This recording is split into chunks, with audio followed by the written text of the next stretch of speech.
Bem-vindos, bem-vindas ao nosso Papo de Pesquisa, uma iniciativa do LabGED, junto ao projeto Tratamento, Salvaguarda e Pesquisa Aplicada em Acervo Acadêmico do Ensino Superior. Sou o professor Helder, coordenador de pesquisa desse projeto, e hoje recebemos a professora Márcia Ino, que vai falar sobre a sua pesquisa junto ao nosso projeto. Professora Márcia, que é doutora em administração, pós-doutora em administração, graduada em processamento de dados e especialista na área de gestão de risco. Obrigado, professora Márcia, por estar conosco, para a gente bater esse papo em relação à pesquisa que você vem desenvolvendo aqui no projeto de gestão de documentos. Obrigada pelo convite, professor. E para darmos início, então, vamos falar sobre gestão de risco. A gente começa perguntando, então, o que é risco, né, professora? Então, segundo a norma da ABNT, risco é a incerteza em relação a um objetivo. Para ficar mais fácil o entendimento, eu costumo dizer que risco, você ganha uma bicicleta, você dá uma bicicleta para o teu filho, ele vai aprender a andar de bicicleta. Qual é o risco dele cair e se machucar? Qual é o nível de incerteza que você tem em relação a isso? Dele saber andar, dele cair. Então, é essa visão, é essa perspectiva que a gente traz como risco.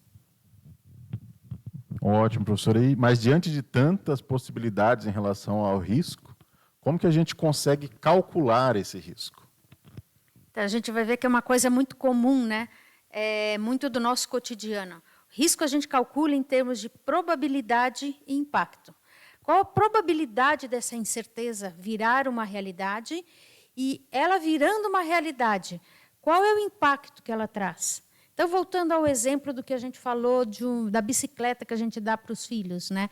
Qual a probabilidade do nosso filho de 3, 4 anos cair aprendendo a andar de bicicleta? E qual o impacto que isso pode ter para ele?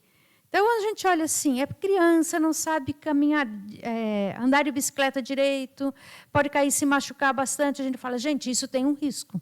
Então, eu avalio o nível desse risco em termos da probabilidade do que eu identifiquei como incerteza acontecer e isso se materializando, qual é o impacto que isso traz para o contexto em análise. Perfeito, né? Então, diante de uma variável, de várias, né, possibilidades em relação ao risco, a gente acaba caindo na questão da gestão desse risco, né? E dentro da gestão de risco, quais seriam os elementos, né, que compõem essa gestão de risco? Então, vamos olhar o risco de uma maneira mais ampla, né? Não basta a gente identificar os riscos, a gente tem que fazer uma gestão deles, senão não tem por que identificar. O que compõe uma gestão de risco? Alguns elementos compõem uma matriz de gestão de risco. A matriz de risco ela é composta por alguns elementos. O primeiro é quais são os riscos. Então, o que eu identifico de incerteza que pode afetar o meu objetivo final? Se eu olhar lá na bicicleta da criança aprender a ter o medo de cair, ela se machucar, tudo isso. Então, o primeiro passo é relacionar, identificar e relacionar esses riscos. Uma vez que isso está feito, eu preciso mensurar quais são esses riscos, quão grandes eles são, em termos de probabilidade e de impacto.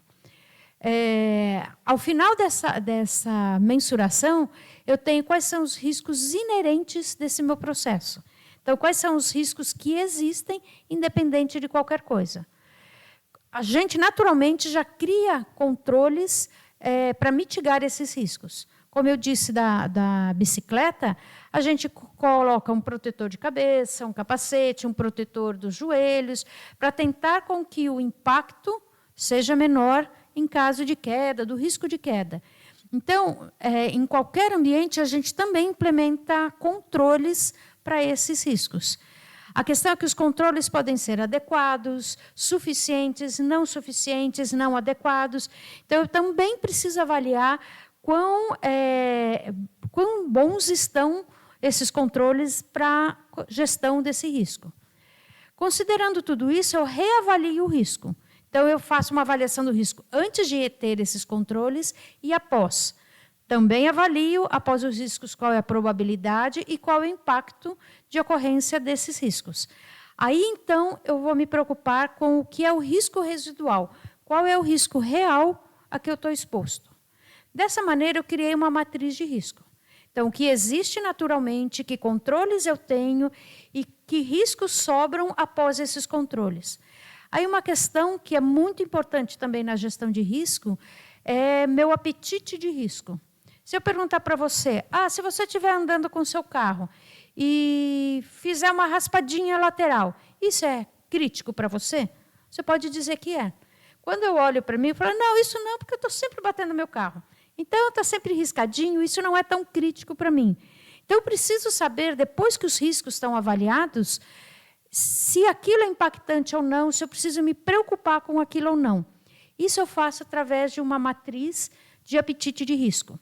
Então, eu divido a minha dimensão lá de impacto e risco, digamos, componho eles, né, matriz e impacto, e trabalho com cores, vermelho, amarelo, verde, vermelho, laranja, amarelo, verde, e distribuo ali o que eu devo focar, o que eu preciso trabalhar de forma imediata, o que eu preciso trabalhar a curto ou médio prazo, o que eu preciso só monitorar e o que eu acho que aquele risco residual, após o controle que já existe, está suficiente, eu não preciso me preocupar.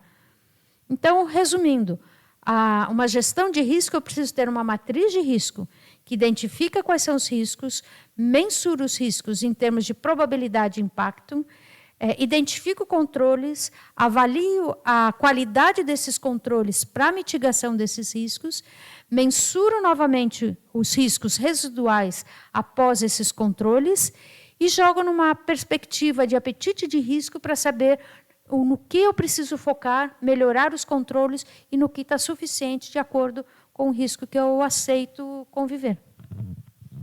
Perfeito, professora. Nossa, muito interessante essa questão, né? E aí, trazendo agora para o nosso tema, né, e para o tema do nosso projeto, por que aplicar a gestão de risco na gestão de documentos? Então, a gente cuida de tudo que a gente gosta, né, de tudo que tem valor para a gente. Gestão de documentos hoje, ela tem uma percepção de valor muito grande.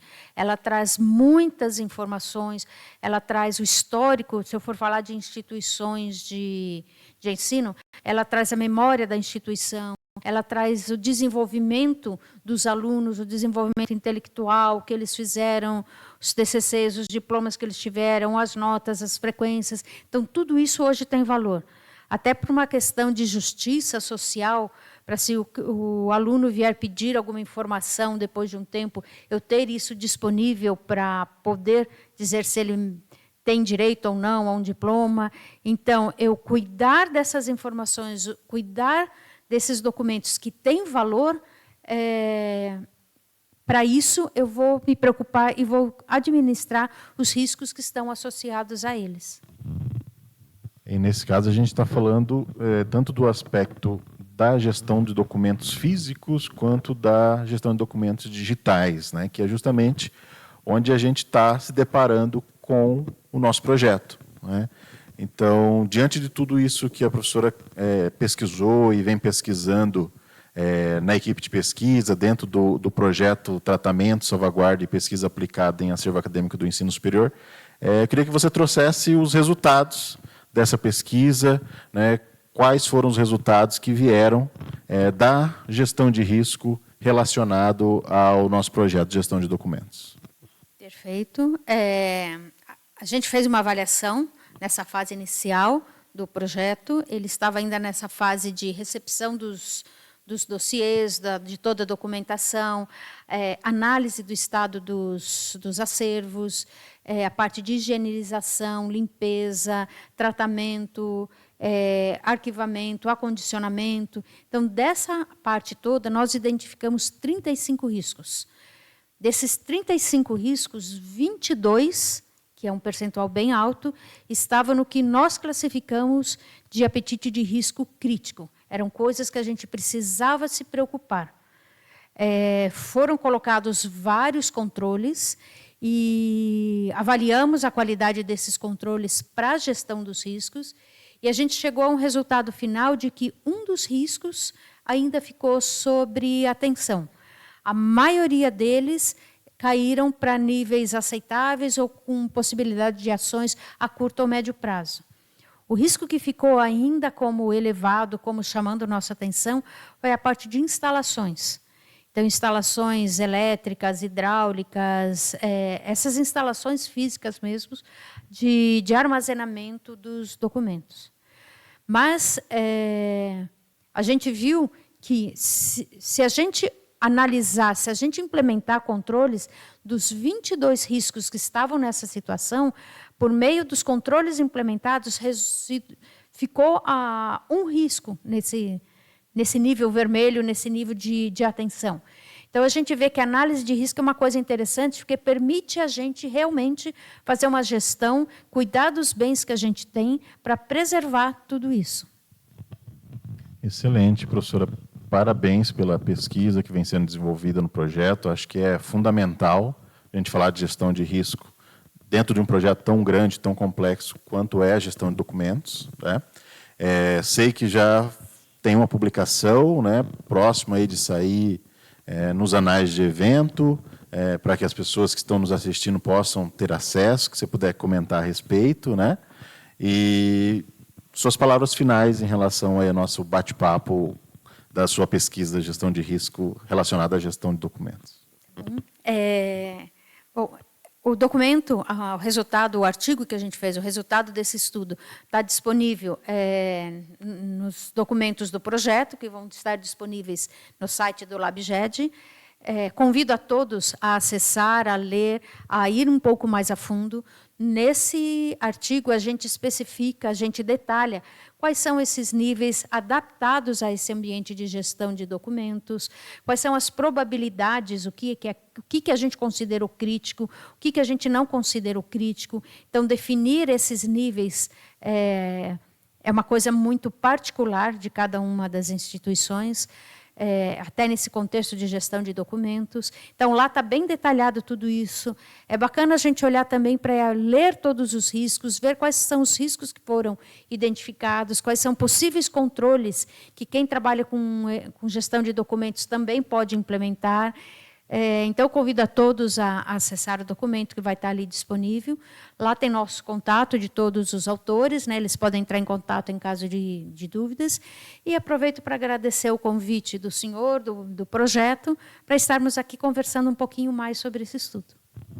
Perfeito, obrigado, professora Márcia. E convidamos todos e todas para acompanhar as ações do nosso projeto nas redes sociais do LabGed, no canal do YouTube do LabGed, onde vai estar disponível esse bate-papo, esse papo de pesquisa e também outras ações que vêm sendo desenvolvidas no âmbito desse projeto, ali no YouTube e nas redes sociais, no Instagram especificamente, do LabGed, além do seu site, labged.fpr.br. Obrigado a todos e nos vemos em outra oportunidade.